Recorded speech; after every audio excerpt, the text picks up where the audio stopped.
എനിക്ക് ഭയങ്കര സന്തോഷമുള്ളത് എൻ്റെ നാട്ടുകാരിയാണ്, സായികുമാറേട്ടൻ്റെ മകളാണ്. അതിലുപരി എനിക്ക് ഭയങ്കര സന്തോഷമുള്ളത് 2-3 പ്രാവശ്യമായിട്ട് ട്രൈ ചെയ്യുന്നുണ്ട് ഇൻ്റർവ്യൂവിന്. എനിക്കൊന്ന് ഫസ്റ്റ് ഇൻ്റർവ്യൂ ആണെന്ന് തോന്നുന്നില്ലേ? ക്രെഡിറ്റ് നമുക്ക് തന്നെ ഇരുന്നോട്ടെ. പറയൂ വിശേഷങ്ങൾ, സീരിയൽ വിശേഷങ്ങൾ പറയൂ. എക്സ്പീരിയൻസ് എന്ന് പറഞ്ഞാൽ നല്ല എക്സ്പീരിയൻസ് ആണ്. പിന്നെ പറഞ്ഞൊക്കെ കേട്ടൊക്കെ അറിവുണ്ട് അച്ഛൻ്റെ അടുത്തു നിന്നൊക്കെ.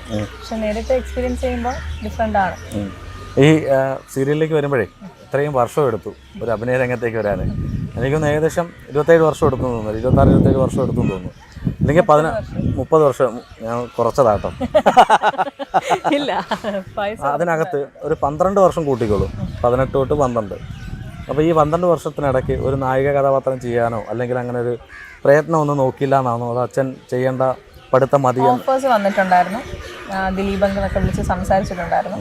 അപ്പോൾ അച്ഛന് താല്പര്യമില്ല. അച്ഛൻ പറഞ്ഞു ഇപ്പോൾ വേണ്ട, സ്റ്റഡീസ് വേണം. എപ്പോഴും നമുക്ക് ഒരേ ഇതിൽ പോകാൻ പറ്റില്ലല്ലോ. ഒരു ജോലി എല്ലാവരുടെ കയ്യിലുണ്ടെങ്കിൽ നല്ലതെന്ന് അച്ഛൻ പറഞ്ഞിട്ട് സ്റ്റാൻഡ് ബൈ വേണം. അപ്പോൾ സ്റ്റഡീസ് കഴിഞ്ഞിട്ട് പിന്നെ എങ്ങനെയാണെന്ന് വെച്ചാൽ നോക്കാം എന്നുള്ള രീതി അങ്ങനെ പോയി. ഈ കണ്ണിലേക്ക് നോക്കുമ്പോൾ സായികുമാറേട്ടന് അടുത്ത് വന്നിരിക്കുന്ന ഒരു ഫീലുണ്ട്. തീർച്ചയായിട്ടും എന്തായാലും ആ ഒരു രക്തത്തിൽ അലിഞ്ഞൊരു അഭിനയ ശൈലി എന്തായാലും കയ്യിൽ കാണും. എനിക്ക് സായികുമാറേട്ടൻ്റെ ഏറ്റവും കൂടുതൽ ഇഷ്ടപ്പെട്ടൊരു ഒരു രംഗം എന്ന് പറയുന്നത് നമ്മുടെ റാംജി റാവു സ്പീക്കിങ്ങിൽ അതിൽ കുറച്ച് ഫണ്ണായിട്ടുള്ള, എനിക്കൊന്ന് അതിലൂടെയൊക്കെയാണെന്ന് തോന്നുന്നു അച്ഛൻ അല്ലേ ഈ കോമഡി രംഗത്തേക്ക് ഏറ്റവും കൂടുതൽ. ഫസ്റ്റ് മൂവി അതാണ്, അതായത് നായകനായിട്ട് ചെറുപ്പത്തിൽ അഭിനയിച്ചിട്ടുണ്ട്. സ്കൂൾ കുട്ടിയായിട്ടൊക്കെ അല്ല എങ്കിലും ഐഡന്റിഫൈ ചെയ്യുന്ന ഒരു കഥാപാത്രം വരുന്നത് അല്ലേ. അപ്പോൾ അതൊക്കെ ഇപ്പം അന്ന് ഈ പറയുന്ന സമയത്ത് എനിക്ക് കുറേ വർഷങ്ങളായിട്ടായിരിക്കും അതൊക്കെ കാണുന്നത്. കണ്ടപ്പോൾ എങ്ങനെ ഉണ്ടായിരുന്നു അച്ഛൻ്റെ അഭിനയമൊക്കെ കണ്ടിട്ട്? ആദ്യമേ കാര്യം അത് സ്ട്രെയിറ്റ് നാടകത്തിൽ നിന്ന് വരുന്ന ഒരു രൂപമായിരുന്നു അച്ഛൻ്റെ. അപ്പോൾ അമ്മയടുത്ത് ഞാൻ ചോദിച്ചിട്ടുണ്ട് ഇതെന്താണ് ഇങ്ങനെ. അപ്പോൾ അമ്മ പറഞ്ഞു സ്വാതിയിരുന്ന നാടകം കണ്ടിട്ട് ഇഷ്ടപ്പെട്ട് അങ്ങനെയാണ് ഈ ഓഫർ വരുന്നത്. പക്ഷെ ഇപ്പം കാണുന്ന ഫേസ് അല്ലല്ലോ, എനിക്ക് കണ്ട് പരിചയമുള്ള ഫേസ് അല്ലല്ലോ. അത് രസമാണ്. ആ ഒരു അപ്പിയറൻസ് വേണം എന്ന് പറഞ്ഞിട്ട് തന്നെ അങ്ങനെ തന്നെ വെച്ചതായിരിക്കാം. നാടകത്തിലെ അപ്പിയറൻസ് അല്ലേ അതിനകത്തേക്ക് വന്നത്? അതെ, അങ്ങനെ അപ്പിയറൻസ് അങ്ങനെ ഞാൻ പറഞ്ഞു കേട്ടിട്ടില്ല. സ്ട്രെയിറ്റ് വന്നു എന്നാണ്, ഒരു മേക്ക് ഓവറിന് ഒന്നും നിന്നിട്ടില്ല എന്നാണ് പറഞ്ഞത്. പക്ഷേ വൈഷ്ണവിയെ കുറിച്ച് ഞാൻ ഇവിടെ തിരക്കിയപ്പോഴേ, ലൊക്കേഷനിൽ തിരക്കിയപ്പോൾ ഒന്നും അങ്ങോട്ടേക്ക് തരണ്ട എന്നുള്ളത് അറിയാം. നമുക്ക് പ്രോംപ്റ്റിങ് മാത്രം മതി, ബാക്കി ഞാൻ ചെയ്തോളാം എന്നുള്ളൊരു ആ ഒരു ആറ്റിറ്റ്യൂഡ്. പക്ഷെ അത് അഹങ്കാരമല്ല, ദൈവത്തിൻ്റെ ഒരു ഏറ്റവും വലിയ അനുഗ്രഹമാണ് അല്ലേ. അച്ഛൻ്റെ അപ്പൂപ്പൻ്റെ ഒക്കെ അനുഗ്രഹമാണ്. അങ്ങനെ ഉണ്ട്. കാര്യം ഇവിടെ വന്നപ്പോൾ ഏറ്റവും കൂടുതൽ വാദോരാതെ സംസാരിച്ച ഷാർജ് ചേട്ടനാണ് വൈഷ്ണവിയെ കുറിച്ച്. അപ്പം എന്നോട് പറഞ്ഞു എടാ ഇന്ന ചോദ്യങ്ങളൊക്കെ ചോദിക്കാവുള്ളൂ എന്നൊക്കെ എന്നോട് പറഞ്ഞു. എൻ്റെ അടുത്തുള്ള ഇഷ്ടം കൊണ്ടല്ല, അച്ഛൻ്റെ അടുത്ത് ബഹുമാനമുള്ള. അതെ അതെ അതെ അതെ. ഇതിലേക്ക് വെളി വന്നത് എങ്ങനെയാണ്? സീമ ചേച്ചിയാണ്.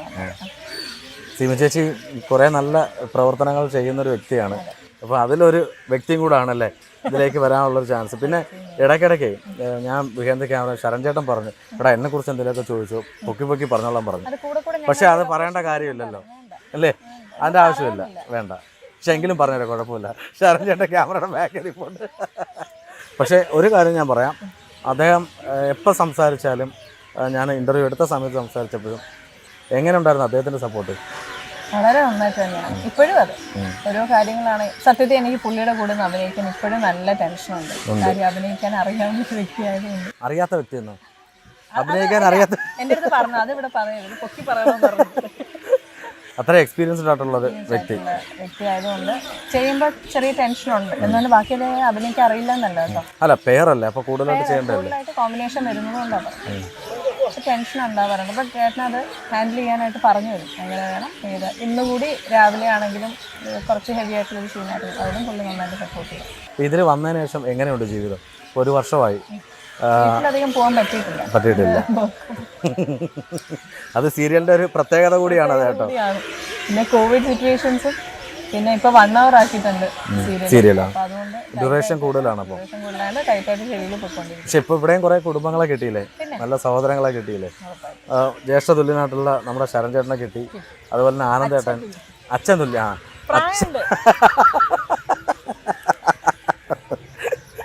പക്ഷെ എനിക്ക് തോന്നുന്നത് അവർ രണ്ടുപേരുടെയും ഒരു അഭിനയ ശൈലി അല്ലെങ്കിൽ ആ ഒരു ആശീർവാദം വൈഷ്ണവിയിലേക്ക് വന്നുകൊണ്ടായിരിക്കാം ഇതിലധികം ടെൻഷൻ ഇല്ലാതെ അഭിനയിച്ചു തോന്നുന്നല്ലേ. അപ്പോൾ ഫസ്റ്റ് ക്യാമറ വെച്ചപ്പം ഏത് സീനാണ്, ആരുടെയാണ് എടുത്തത്? ഫസ്റ്റ് സിംഗിൾ ഷോട്ടാണ് എടുത്തത്. ഗേറ്റ് തള്ളി തുറന്നു വരുന്ന ഒരു ഷോട്ടാണ് ഫസ്റ്റ് എടുത്തത്. ഇതിനെപ്പറ്റി കൂടുതൽ അറിയാത്തത് കൊണ്ടാണോ ചിന്തിക്കാത്തത് കൊണ്ടാണോ എന്നറിയില്ല. ടെൻഷനൊന്നും ഇല്ലായിരുന്നു, ഫുള്ളി ബ്ലാങ്ക് ആയിരുന്നു. വന്ന് നിന്ന് ചെയ്തു. ആരാന്നൊന്നും നമ്മൾ നോക്കിയില്ല, നമ്മൾ ഒറ്റ ചെയ്തു. എന്താ അറിയോ, അച്ഛനും അപ്പൂപ്പനും ഉണ്ടായിരുന്നു, അപ്പൂപ്പൻ കൂടെ ഉണ്ടായിരുന്നു, അച്ഛൻ്റെ അനുഗ്രഹം ഉണ്ടായിരുന്നു. കാര്യം അവർ നാടകത്തിലൂടെ വന്നെന്ന് പറഞ്ഞാലും നാടകം എന്ന് പറഞ്ഞാൽ ഏറ്റവും പ്രയാസമുള്ളൊരു കാര്യമാണ് ലൈവായിട്ട് ചെയ്യുക എന്നുള്ളത്. എപ്പോഴെങ്കിലും കൊച്ചിലെങ്കിലും നാടകത്തിൽ അച്ഛൻ്റെ ഏതെങ്കിലും ഒരു നാടകം കാണാനായിട്ട് കൂടെ പോയിട്ടുണ്ടോ? ഓർമ്മയുണ്ടോ? ഇല്ലല്ല, അച്ഛൻ ഫിലിമിൽ വന്നിട്ട് അതിനുശേഷമാണ്. അല്ല, അത് തന്നെ നാടകം സിനിമ അഭിനയിച്ചതിന് ശേഷവും നാടകത്തിലേക്ക് 1-2 സായിക്കുമാരേട്ടൻ ചെയ്തിട്ടില്ല. പിന്നെ ചെയ്തു. സിനിമ ലൊക്കേഷനിൽ പോയിട്ടുണ്ടോ? ലൊക്കേഷനിൽ അച്ഛൻ അധികം എന്നെ അങ്ങനെ കൊണ്ടുപോകാറില്ല.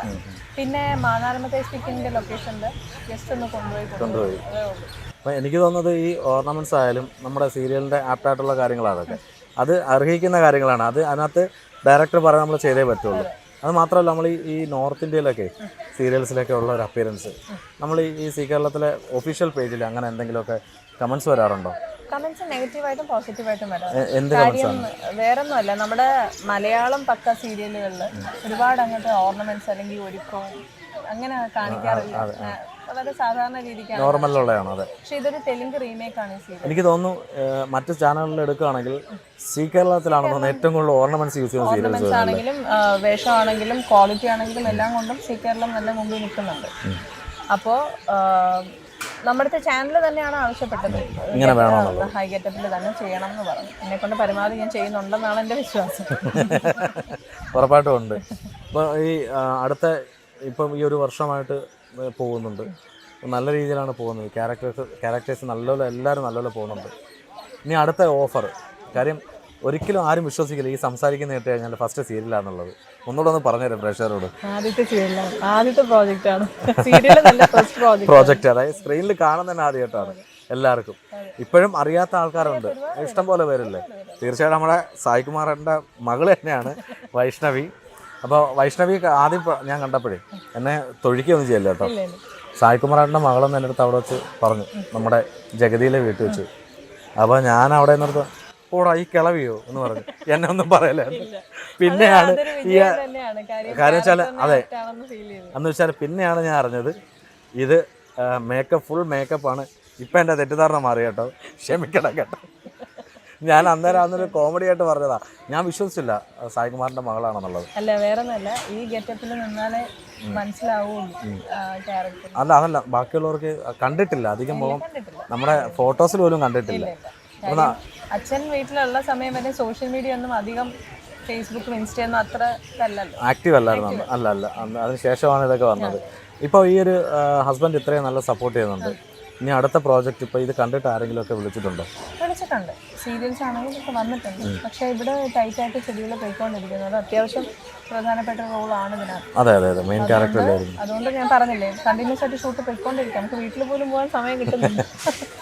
അപ്പോൾ എനിക്ക് തോന്നുന്നതേ, ഈ ഒരു ഇൻ്റർവ്യൂടെ കഴിയുമ്പോഴത്തേക്കിന് എനിക്ക് തോന്നുന്നത് ഏതെങ്കിലും സിനിമയിലെ ഡയറക്ടേഴ്സ് വിളിക്കാൻ ചാൻസ് ഉണ്ട്. കാര്യം നമുക്ക് ആഗ്രഹം അല്ല, നമുക്ക് അങ്ങനെ പോകണമെങ്കിൽ നമുക്ക് പോകാമായിരുന്നു. പക്ഷേ പഠിത്തം കഴിഞ്ഞു, സേഫായി, വിവാഹമെല്ലാം കഴിഞ്ഞ് നല്ലൊരു കുടുംബമായിട്ട് പോയിക്കൊണ്ടിരിക്കുക. പിന്നെ ഒരു നല്ലൊരു ഓഫറൊക്കെ വന്ന സിനിമ നോക്കിക്കൂടെ? പിന്നെ ഉറപ്പായിട്ടും പറഞ്ഞോളാം. എന്നാ ഉറപ്പായിട്ടും അത് ചെയ്യണം എന്ന് തന്നെയാണ് ഞങ്ങളുടെ എല്ലാ ആഗ്രഹം. കാര്യം ഇനി എനിക്ക് തോന്നുന്നു കൂടുതൽ ഇനി അമ്മ കഥാപാത്രങ്ങൾ കിട്ടാൻ ചാൻസസ് ഉണ്ട്. കാര്യം നമ്മുടെ പൊന്നമ്മ ചേച്ചിയായാലും അല്ലെങ്കിൽ കവിയൂർ പൊന്നമ്മ അമ്മയായാലും ഇവരൊക്കെ ചെറുപ്പത്തിലെ അമ്മ വേഷങ്ങൾ കൈകാര്യം ചെയ്തിട്ടുള്ളത് അവർ സെലക്ട് ചെയ്യുന്നത് കൊണ്ടാണ്. നമുക്കിപ്പോൾ ഇതിപ്പോൾ ഞാൻ പറഞ്ഞില്ലേ, എനിക്കിത് ഫസ്റ്റ് ഈ ക്യാരക്ടർ എൻ്റെ അടുത്ത് വരുമ്പോൾ എനിക്ക് ഭയങ്കര ഒരു മനസ്സിലൊരു കോംപ്ലക്സ് പോലെ ഫീൽ ചെയ്തിരുന്നു. കാര്യം ഈ ഒരു ഏജിൽ ഇത്രയും ഏജിലുള്ളൊരു ക്യാരക്ടർ എടുക്കണം എന്ന് വേണമെന്ന് ചിന്തിച്ചു. അപ്പോൾ അച്ഛനെയും അപ്പൂപ്പനെയൊക്കെ മനസ്സിൽ വന്നു. അവർ ചെയ്തു വെച്ചിരിക്കുന്ന ക്യാരക്ടറിനൊക്കെ അപ്പം മമ്മൂട്ടിയുടെ ഒക്കെ അച്ഛനായിട്ട് ചെയ്യണമെന്ന് പറയുമ്പോൾ ക്യാരക്ടറിനകത്താണ് പ്രധാനം. അഭിനയിക്കാൻ ഏരിയ ഉണ്ടോ എന്നുള്ളതാണ്. സായി ചേട്ടനൊക്കെ ആണെങ്കിൽ അച്ഛനായിട്ടും അപ്പൂപ്പനായിട്ടും വില്ലനായിട്ടും നായകനായിട്ടും ഉപനായകനായിട്ടൊക്കെ വന്നിട്ടുണ്ട്. എല്ലാ മേഖലയും തൊട്ടിട്ടുണ്ട് അല്ലേ? അപ്പോൾ പിന്നെ നമ്മൾ നോക്കണ്ട. പക്ഷെ ഒരു പ്ലസ് പോയിന്റ് ഉള്ള എന്താ അറിയോ, സീരിയൽസിൽ നരയിടത്തില്ല. ഇല്ല, അതാണ് അത് മെയിൻ ഒരു സംഭവമാണ്. കാര്യം സീരിയൽ നമ്മുടെ അടുത്ത് എടുത്ത് പറഞ്ഞു നര വേണ്ട. ശരി, അത് തന്നെയല്ല, സീരിയൽ തുടങ്ങുമ്പോൾ നമ്മുടെ ഒരു ചെറുപ്പം കാണിച്ചിട്ടാണ് വന്നത്. അതൊരു പ്ലസ് പോയിന്റ് അല്ലേ ഞാൻ പറഞ്ഞത്. കാര്യം മിക്ക സീരിയലും നിങ്ങൾ നോക്കിക്കോളൂ, നമ്മുടെ സീ കേരളത്തില് അധികം നര അങ്ങനെ യൂസ് ചെയ്തിട്ടില്ല. ചില ക്യാരക്ടറിന്, പക്ഷെ ഇങ്ങനെയുള്ള ക്യാരക്ടറിന് നരയേ ഇല്ല എന്നുള്ളതാണ്. അപ്പോഴും പ്രായം നമുക്ക് അറിയത്തുമില്ല. നമ്മുടെ കഴിഞ്ഞ 2 വർഷമായിട്ട് സീരിയൽസിനൊന്നും അവാർഡ് ലഭിക്കാത്ത, അതായത് ഇതിന് വലിയ വരുന്ന സീരിയലിന് ക്വാളിറ്റി ഇല്ല എന്നുള്ള ഒരു പേരാണ് പറയുന്നത്, അവാർഡ് നിരസിച്ചു പോകുന്നത്. അതിനെക്കുറിച്ച് ഇപ്പോൾ ഒരു വർഷമായിട്ടുള്ള എക്സ്പീരിയൻസ് ഉണ്ടല്ലോ, അങ്ങനെ തോന്നാറുണ്ടോ? ഇങ്ങനെ നിലവാരമില്ലാത്ത സീരിയലാണ് വരാമെന്ന്. ഞാൻ പറഞ്ഞില്ലേ, ഇതിപ്പോൾ തന്നെ ഈ സീരിയലിനകത്ത് കൂടുതലും തെലുങ്ക് റീമേക്കാണ് ഈ സീരിയൽ. അപ്പോൾ നമ്മുടെ മലയാളി പ്രേക്ഷകർക്ക് അക്സെപ്റ്റ് ചെയ്യാൻ പറ്റാത്ത ചില കാര്യങ്ങളുണ്ടാകും. പക്ഷേ ഇതൊന്നും പറയാൻ ഞാൻ ആളല്ല, ഞാൻ എൻ്റെ പേഴ്സണൽ ഒപ്പീനിയൻ പറയാണ് ചോദിച്ചതിൻ്റെ പേര്. അപ്പോൾ ഇതൊരു ഫിക്ഷൻ ആണെന്ന് ചിന്തിച്ചാൽ തീരാവുന്ന പ്രശ്നമേ ഉള്ളൂ. ഇതൊക്കെ ചിലപ്പം നമ്മൾ തന്നെ ചോദിക്കാറുണ്ട്, ഇതൊക്കെ എവിടെയെങ്കിലും നടക്കുമെന്ന് നമ്മൾ ചോദിക്കാറുണ്ട്. പക്ഷേ അതൊരു ഫിക്ഷൻ ആണെന്ന് ചിന്തിച്ചാൽ തീരാവുന്ന പ്രശ്നമേ ഉള്ളൂ. അല്ല, എങ്കിലും അത് മറ്റ് ചാനലുകളിലും സീരിയലുണ്ട്, നല്ല സീരിയൽസ്, കരയുന്ന സീരിയൽസ് ഉണ്ട്. അല്ലെങ്കിൽ സി കേരളത്തിൽ മിക്കതും ബോൾഡായിട്ടുള്ള എടുത്തു പറയാൻ കാര്യമുണ്ട്. അല്ല, കരയുന്ന സീരിയൽസിനാണ് കൊടുക്കാറുള്ളത് എന്നുള്ള ഒരു സംസാരം പൊതുവേ ഉണ്ട്. അതുകൊണ്ടാണ് എടുത്തു പറയുന്നത്. കാര്യം നമ്മുടെ സി കേരളത്തിലെ സീരിയൽ എടുക്കുകയാണെങ്കിൽ എല്ലാം നല്ല ബോൾഡ് ആൻഡ് ബ്യൂട്ടിഫുൾ ആയിട്ടാണ് എടുത്തിരിക്കുന്നത്. എല്ലാ കഥാപാത്രവും അത്ര കരച്ചിലുള്ളതല്ല, ആൾക്കാർ കാണാൻ ഇൻട്രസ്റ്റഡ് ആയിരിക്കും. പക്ഷെ മറ്റ് ചാനലുകൾ എടുക്കുകയാണെങ്കിൽ ഈ കരയുന്ന ഒഴിവാക്കാൻ പറ്റുന്ന സീരിയൽസ് അല്ല. ഒരു കുടുംബത്തിലും നമ്മൾ യഥാർത്ഥത്തിൽ നോക്കുകയാണെങ്കിൽ ഒരു കുടുംബത്തിൽ എപ്പോഴും ഈ രീതിയിൽ ഒരുങ്ങി അങ്ങോട്ട് പോകുന്നു ഇങ്ങോട്ട് പോകുന്നു എന്നുള്ള സംഭവങ്ങളില്ല. കരയുന്നെന്ന് പറയുന്ന എല്ലാ കുടുംബത്തിലും വിഷമങ്ങളും കാര്യങ്ങളും ഉണ്ട്. അല്ല, ഇനി അതാണ് അവാർഡ് കൊടുക്കാൻ അവരുദ്ദേശിച്ചത്, കരയുന്ന സീരിയൽസിന് മാത്രമേ കൊടുക്കാന്നുള്ളത് ചോദിക്കണം. എന്താണ് നിങ്ങൾ ഉദ്ദേശിക്കുന്ന സംഭവം എന്ന് അവരുടെ അടുത്ത് തന്നെ ചോദിച്ചാലേ മനസ്സിലാവും. പക്ഷെ അതിലൊക്കെ ഒരു വിഷമം, ഇപ്പൊ സീരിയൽ ആർട്ടിസ്റ്റ്, ഇപ്പൊ ഒരു ആർട്ടിസ്റ്റ് എല്ലാവരും കഷ്ടപ്പെടുകയല്ലേ ഇതിന്റെ പുറത്ത്. ഒരു ചെറിയൊരു റീസൺ വെച്ചിട്ട് നിലവാരമില്ല എന്ന് പറയുമ്പോഴത്തേക്കും ഒറ്റയടിക്ക് തീർന്നില്ല. ഇത്രയും നാളെ എന്തൊക്കെയാണെങ്കിലും ഇപ്പൊ കണ്ടില്ലേ, ഇവിടെ എത്ര പേരാണ് ഞാൻ കണ്ടു. തീർച്ചയായിട്ടും അതെ. അപ്പോൾ അതിനൊരു എന്തെങ്കിലും ഒരു വാല്യൂ കൊടുക്കണം എന്ന് എൻ്റെ ഒരു പേഴ്സണൽ ഒപ്പീനിയൻ. തീർച്ചയായിട്ടും വൈഷ്ണവി പറഞ്ഞു തന്നെയാണ്. ഒരു സീരിയലിൻ്റെ പിറകിൽ നമ്മൾ കാണുമ്പോൾ കുറേ ആഭരണം ഇട്ട് ഇവർ അഭിനയിക്കുന്നുണ്ട്, പക്ഷേ ഇതിൻ്റെ പിന്നിൽ കുറേ പ്രവർത്തിക്കുന്ന ആൾക്കാരുണ്ട്, കുറേ ചെറുപ്പക്കാരുണ്ട്. അപ്പോൾ ഇനിയെങ്കിലും അടുത്ത വർഷമെങ്കിലും സീരിയൽ സെലക്ട് ചെയ്ത് അവാർഡ് കൊടുക്കണം തന്നെയാണ് ഞങ്ങളുടെ എല്ലാ ആഗ്രഹം. അപ്പോൾ നമ്മുടെ പ്രേക്ഷകരോട് എന്താ പറയുള്ളത്? സപ്പോർട്ട് ഉണ്ടാവണം, തെറ്റുകുറ്റിട്ടുണ്ടെങ്കിൽ പറഞ്ഞു തരണം, മനസ്സിലാക്കി തരണം, അത് സ്വീകരിക്കാൻ തയ്യാറാണ്. നല്ലതാണെങ്കിൽ നല്ലതാണെന്നും പറയണം. ഒരു സന്തോഷം. അപ്പോൾ ഞാൻ പറഞ്ഞ പോലെ തന്നെ നല്ല നല്ല റോൾസ് കിട്ടട്ടെ. ഇനിയാണ് ചിലപ്പോൾ ഒരു നായികയാവാൻ പോകുന്നതെങ്കിലോ അറിയാൻ പറ്റത്തില്ല. ഉറപ്പായിട്ടും ലാലേട്ടൻ്റെ ചെയ്യാൻ അത് ഒരു സീനാണെങ്കിലും നല്ലോണം പ്രേക്ഷകരുടെ മനസ്സിൽ നിൽക്കുന്ന സീനാണെങ്കിൽ. അല്ല, ഞാൻ പറഞ്ഞത് നായികയായിട്ട് വരട്ടെ എന്ന്. അയ്യോ, അപ്പോൾ ലാലേട്ടൻ്റെയും മമ്മൂക്കയുടെയും ദുൽഖറിൻ്റെയും ഒക്കെ സിനിമകളിൽ, നമ്മുടെ ടൊവിനോയുടെയും പൃഥ്വിരാജിൻ്റെയും സിനിമയിലേക്ക് ഇനിയും വിളിക്കാൻ ചാൻസസ് ഉണ്ടാവട്ടെ എന്ന് ആഗ്രഹിക്കുന്നു ഞങ്ങളെല്ലാവരും. പ്രത്യേകിച്ച് എനിക്ക് ഒരു പടി മേളിലാണ് നമ്മളൊരു നാട്ടുകാരായതുകൊണ്ട്. അപ്പോൾ തീർച്ചയായിട്ടും എല്ലാവിധ ഭാഗങ്ങളും നേരുന്നു. ഇനിയും മുന്നേറട്ടെ, ഐശ്വര്യം എല്ലാം ഉണ്ടാവട്ടെ. Thank you so much. Comfortable ആയിരുന്നു.